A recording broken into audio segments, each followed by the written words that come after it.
Are the Carolina Panthers the worst team in the NFL? Apparently, ESPN thinks so.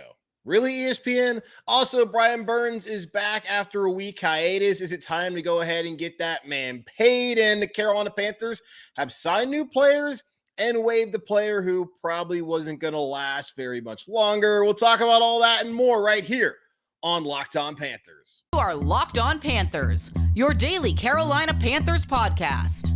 Part of the Locked On Podcast Network. Your team every day.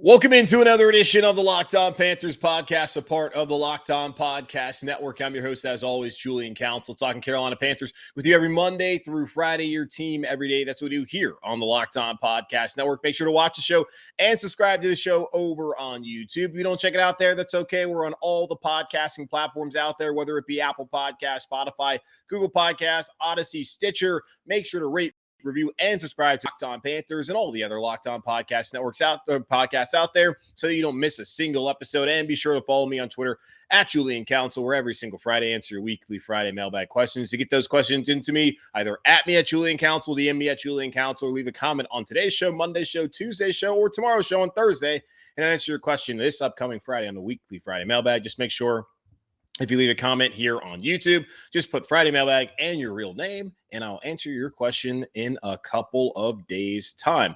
So ESPN, and it's that time of the year, mid-May, where not a ton of NFL news going on. Here in Carolina, it seems like there really isn't a slow news day, as we talked with Roman Harper yesterday about the rumors that the Panthers are eyeing former New Orleans Saints head coach Sean Payton, who on Monday was announced to be going into the studio to work with Fox this upcoming NFL season, which a lot of people think will only be a one-year hiatus before he returns in 2023. Could that be here? Could that be Dallas, elsewhere? Who knows? We'll find out later. Roman doesn't think it's going to happen. Also, Drew Brees, who on Twitter, after basically getting fired from NBC, was like, maybe I'll come back and play football. Or I'll go to the pickleball tour, the senior golf tour. I don't know.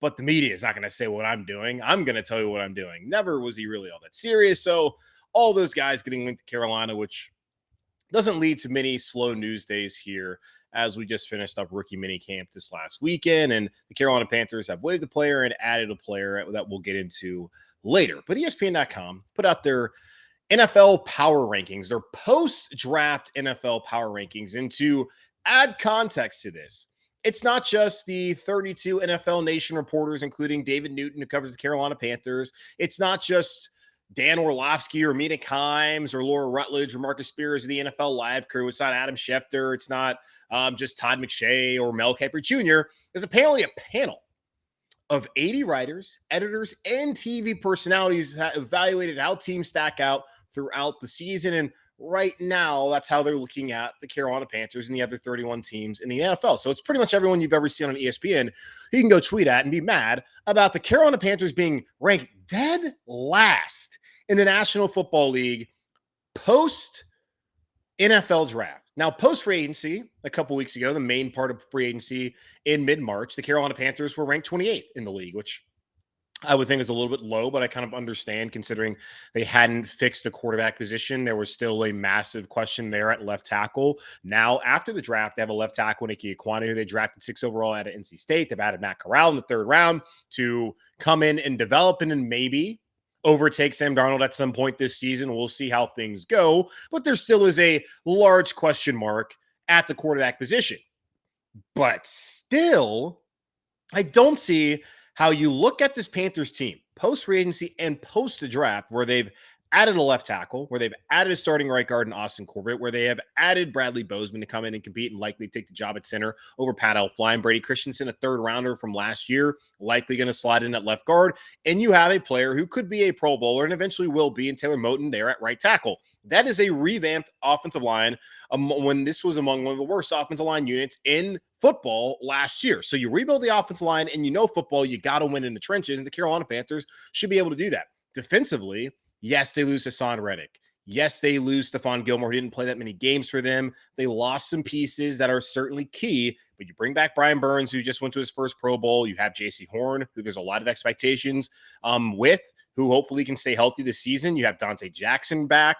You have Jeremy Chin, and you add a player next to him and Xavier Woods, who can start and did not miss a single snap last year for the Minnesota Vikings. Shaq Thompson is back on his defense. There's a solid foundation for what was one of the best defenses in the NFL last season. So you have that, and you bring in Chris Tabor as a special teams coordinator, and Johnny Hecker and Andre Roberts, two guys who have been all pros on special teams in the past. 4 times for Hecker, 1 time for Roberts, and it was not that long ago. And you add in Steve Wilkes, you bring in Ben McAdoo. There's far more coaching experience from the NFL on this roster and his coaching staff.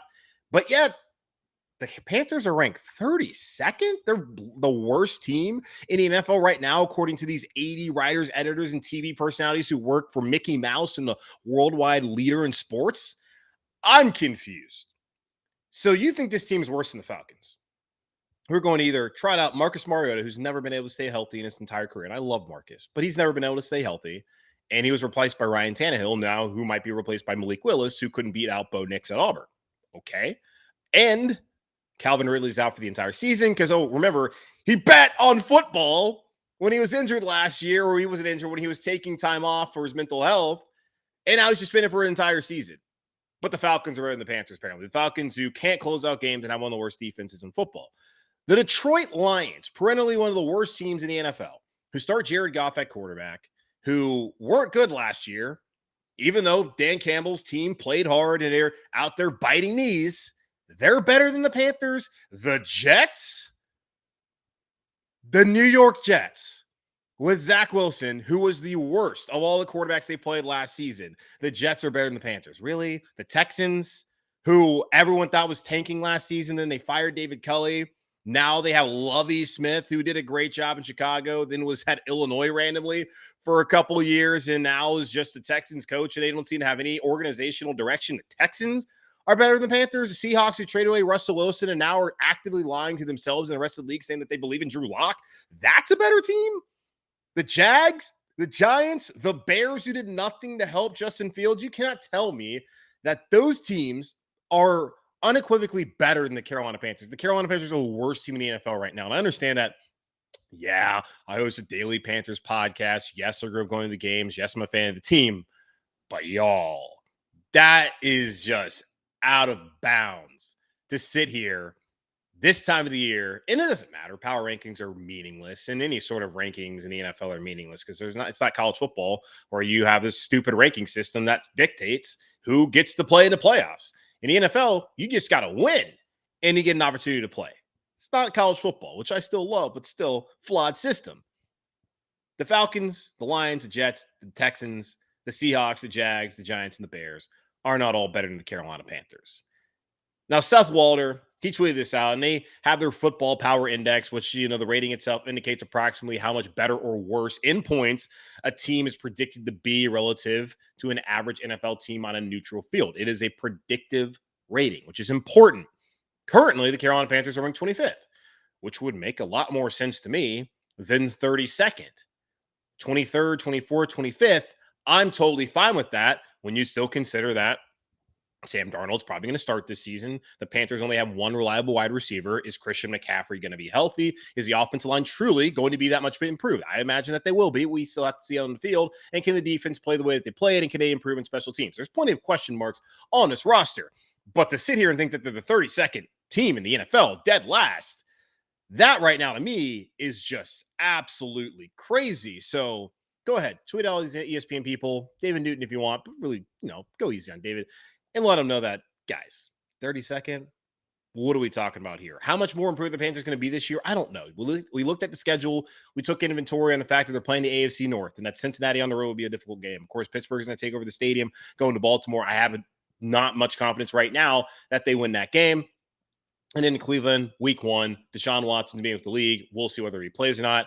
I don't know. Jacoby Brissett might be better than Sam Darnold anyway, but still, it's a home game that will have plenty of Browns fans. As we know, those are 4 games that will all be difficult for the Carolina Panthers. Then going out west and having to play in Seattle, who shouldn't be good, but it's still a road game. You have to play LA, have San Francisco at home. You have Arizona, who you've dominated over the last 4 or 5 seasons.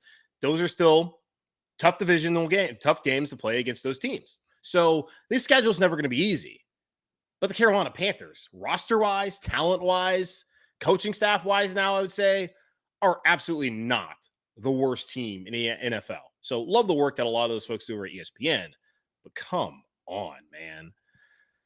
All right, Brian Burns. Last week was MIA for the Carolina Panthers voluntary workouts. And the key word there is voluntary. He doesn't have to be there until June when they have mandatory minicamp. But still, that led some people to think that, is he holding out because he just had a Pro Bowl season?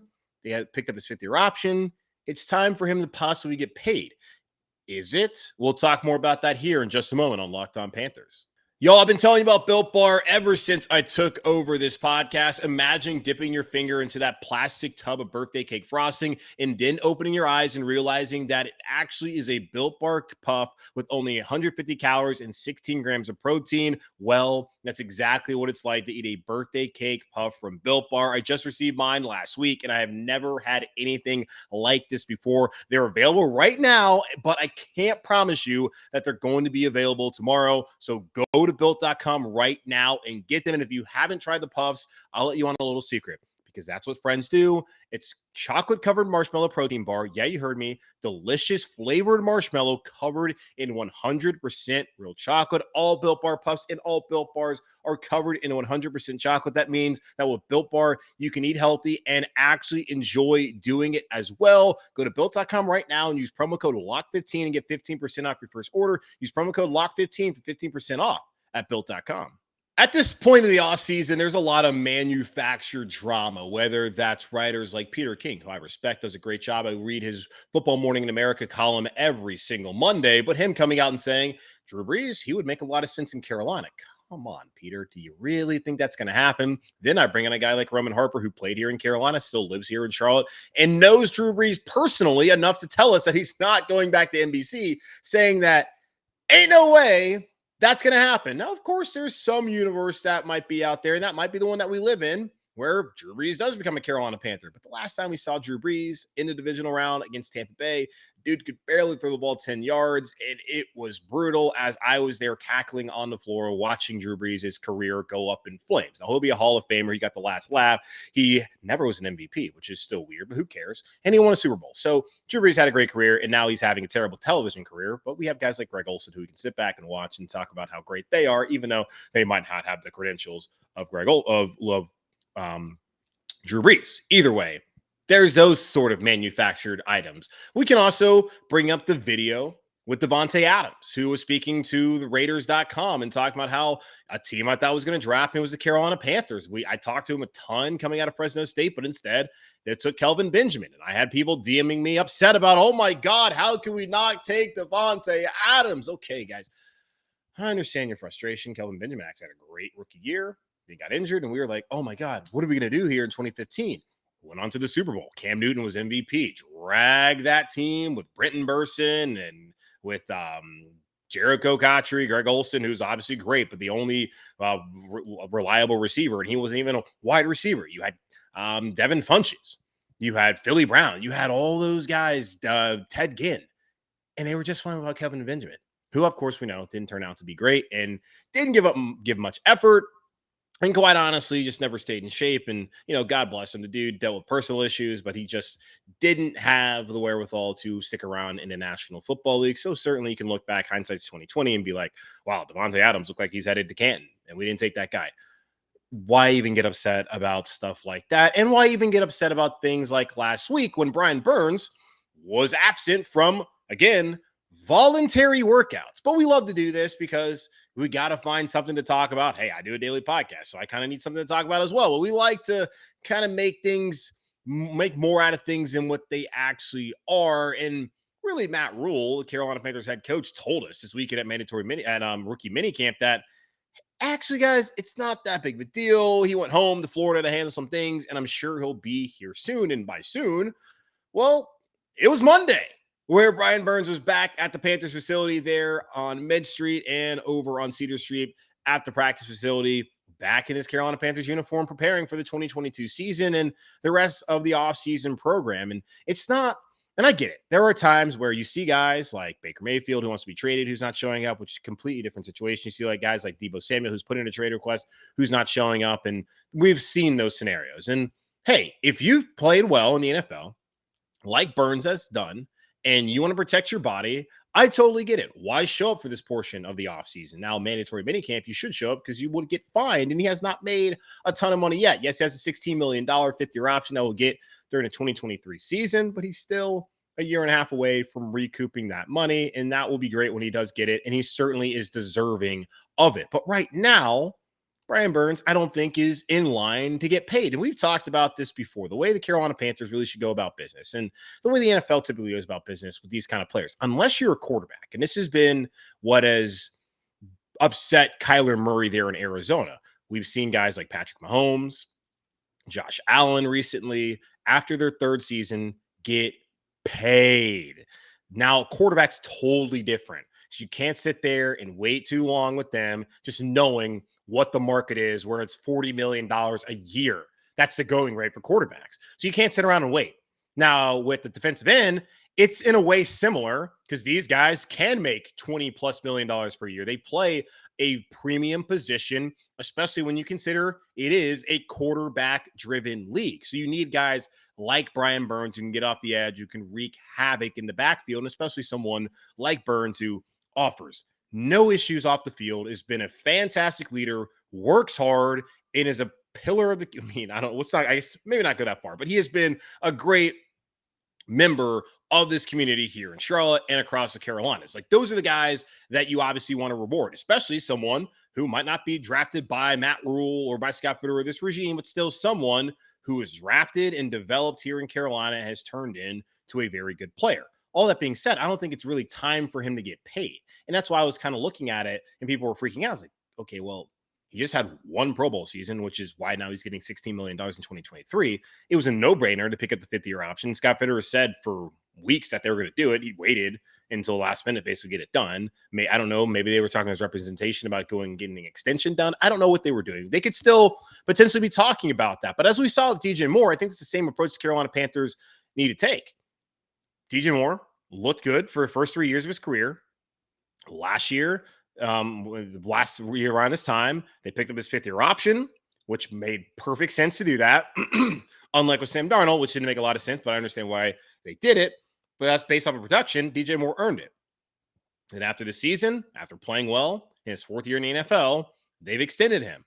That should be the same case with Brian Burns. For the first 3 years of his career, he's played well. He's been rewarded with the fifth-year option. Now, play well again, then get extended next offseason. And the Carolina Panthers, I understand, like, hey, financially, you want to get ahead of it. And Scott Fitterer talks about, like, we have a plan as long as they have Samir Suleiman here, who used to be their cap guy, has now been elevated to a higher role. And I'm sure still does work with the cap mainly here at the Carolina Panthers. So he's the primary guy when it comes to figuring out the cap and contracts. They know how to fit it in, and they know what their plan is with guys on the roster. That quarterback complicates things because typically that's one of those positions that you really have to worry about as far as the salary and building your team around it.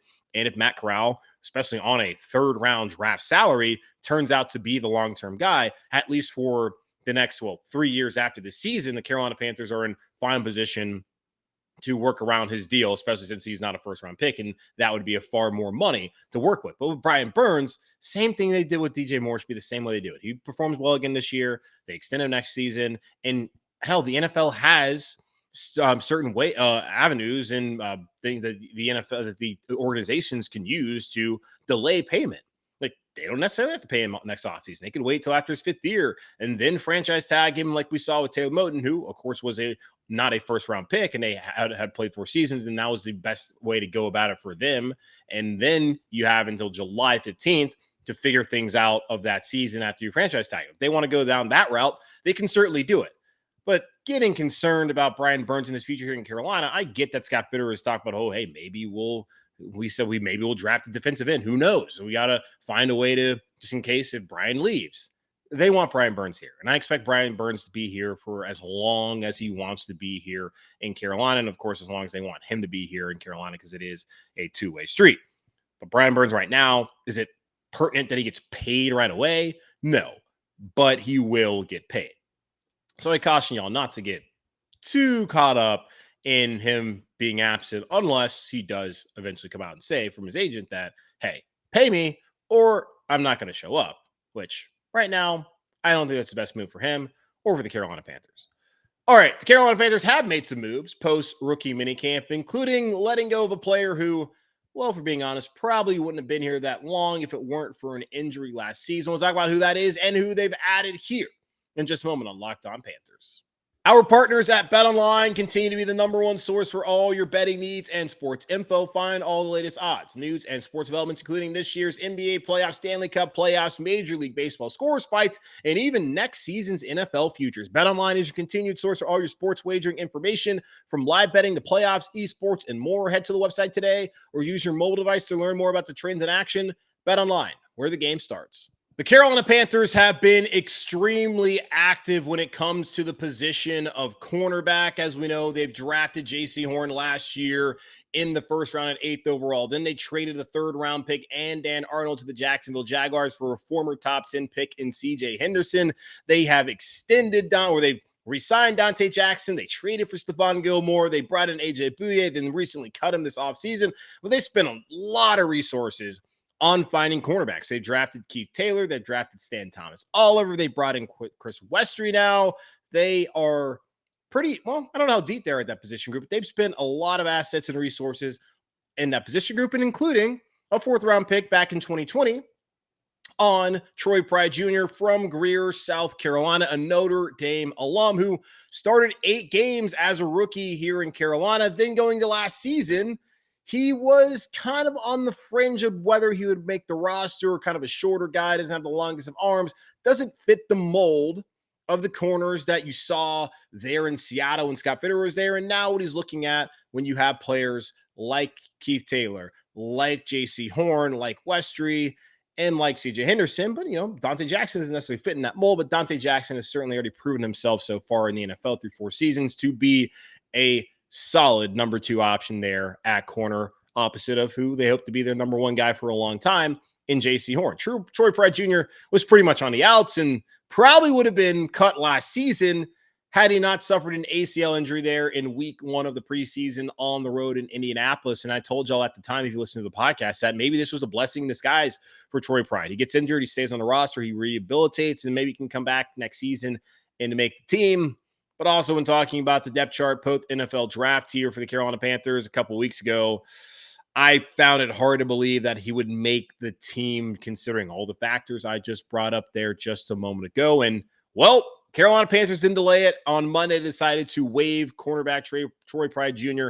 with a failed physical designation as he continues to try and rehabilitate from his ACL injury that he suffered last year. And hell, why wait? It stinks for him. I feel bad for the guy, especially when you go back to that 2020 season or really the draft and how cool it was to have someone from South Carolina to be a Carolina Panther, had played at Notre Dame. And the hope was that he would be a solid player. But he was also put in one of the situations, the same one that guys like Daryl Worley and Dante Jackson and James Bradbury were put in, where they had to start way too early in their career. And he was one of those cases where he had to start right off the bat when he was not ready.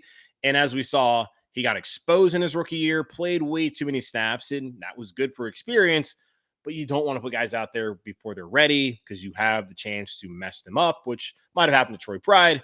And then he gets injured last year, and that was all she wrote for his Carolina Panthers career. So I wish him the best of luck moving forward, but not very surprised at all that he was waived. Maybe surprised that it happened on Monday, but not surprised that it happened at all. So with that, the Carolina Panthers still had 2 roster spots to fill as they needed to get up to 90 before we get down to training camp at Spartanburg on the campus of Wofford College later on in July. The Panthers signed tryout players, Wyatt Miller, who's an offensive tackle, and tight end Jared Scott. One of the things, too, about rookie minicamp, it's not just the rookies that are out there. It's not just Matt Corral and Nicky Ekwonu and Cade Mays and Amari Barno and Brandon Smith. It's not just those guys and Davis Cheek, who we talked through last week. It's not just them. It's also tryout players, and some of them are veteran players in the NFL, like Ryan Switzer, who played at North Carolina and was helping out Sam Howell at his pro day. He's played in Cleveland, he's played in Pittsburgh, he's played in Dallas, and he's trying to get back into the league after not being able to stay healthy. He was one of the guys who tried out for the Panthers this past weekend. Obviously, has not been signed as of right now. We'll see what happens. The Panthers signed a tryout player in Wyatt Miller and Jared Scott. Like I mentioned, Miller, he's kind of been around the block a time or two here in the NFL. He's entering his 7th NFL roster. He was initially undrafted from Central Florida, and he has spent time with the Jets, Bengals, Cowboys, Seahawks, Chiefs, and 49ers. So he's been all over the place. And I have brought this up. The Panthers, when you look at the tackle depth, you got Brady Christensen, who's likely going to play guard. And I think one day he might be able to play center. We'll see how that works out. They like his flexibility. He can play tackle. He played well during the last part of the season, the last final weeks at left tackle last season, played well, and he played right tackle, just considering the expectations and, him stepping up in that situation and comparatively to how the rest of the guys played in those spots last year. But he can be someone who can be a backup. It really depends on how you want to maneuver the offensive line. Would you want to kick him out and then put in Pat Elflein if there was an injury that occurred to Ike Ekwonu or to Taylor Moton? There's also Cam Irving on the roster. There's 3 tackles. Not enough tackles. You would think that they need more guys, more bodies heading into training camp to try and evaluate and see, hey, if we can add another tackle to this team heading into 2022. So they're going to see what Wyatt Miller can do as he enters his now 7th team in the National Football League. And Jared Scott, tight end, going to be an emphasis in this offense moving forward. Whether Ian Thomas or Tommy Trimble or Colin Thompson or Steven Sullivan, if any of those guys can step up and truly be a go-to kind of safety valve for Sam Darnold as a pass-catching tight end, we will see. And you would even want them to be a playmaker. I don't know. We'll find out. But they're going to bring in another guy in Jared Scott, who was an undrafted rookie who played at 3 schools: Idaho State, then Prairie View A&M, and then Wyoming. Not necessarily the greatest of college football programs out there, and certainly an eclectic bunch of programs, but he is now getting an opportunity here with the Carolina Panthers as the Panthers roster is now up to the 90 slots that they are allowed. So there we are as we sit here post rookie minicamp. And they've also said there's more players that they might think about signing. So be on the lookout as OTAs and voluntary workout process of the offseason continues and we get closer to mandatory minicamp, as there might be more players that are cut and then brought in here to Carolina. And of course, after training camp goes on, we'll see what happens with the guys who get released and hit the Carolina Panthers want to get into the waiver wire. So it's a fluid situation for the Carolina Panthers roster as we sit here on May 18th. That's going to wrap it up here for this edition of the Locked On Panthers podcast, part of the Locked On Podcast Network, hosted by yours truly, Julian Council. Again, make sure to watch the show and subscribe to the show on YouTube. Don't miss a single episode. You can also check out the podcast on all the traditional podcasting platforms, whether it be Apple Podcasts, Spotify, Google Podcasts, Odyssey, or Stitcher. Make sure to rate, review, and subscribe to the show so, again, you don't miss a single episode. And be sure to follow me on Twitter at Julian Council, where every single Friday I answer your weekly Friday mailbag questions. To participate, either at me at Julian Council, DM me at Julian Council, leave a comment on today's show, Monday's show, Tuesday's show, or tomorrow's show on Thursday. And then, of course, on Friday, I'll get to your questions right there. If you ask a question here on YouTube, just make sure to put Friday mailbag and then your actual name, not your just handle there on YouTube, but your actual name. And same thing goes with Twitter, and I will answer your question this upcoming Friday. On tomorrow's episode, Joe Person of The Athletic covers the Carolina Panthers. We'll get his perspective on the Panthers' interest still in some of these veteran quarterbacks. Baker Mayfield, Nick Foles, Jimmy Garoppolo. Could either one of those guys be a Carolina Panther in the next week or so? We will find out. Also, his thoughts on rookie minicamp, what he saw from Matt Corral, from Ike Ekwonu, and all the other rookies that were drafted by the Carolina Panthers, and just his general thoughts on the Carolina Panthers as they are in the latter stages of the offseason, as we have OTAs and mandatory minicamp on the horizon here in the middle of May. But until then, take care, keep pounding, and I'll talk to y'all on Thursday.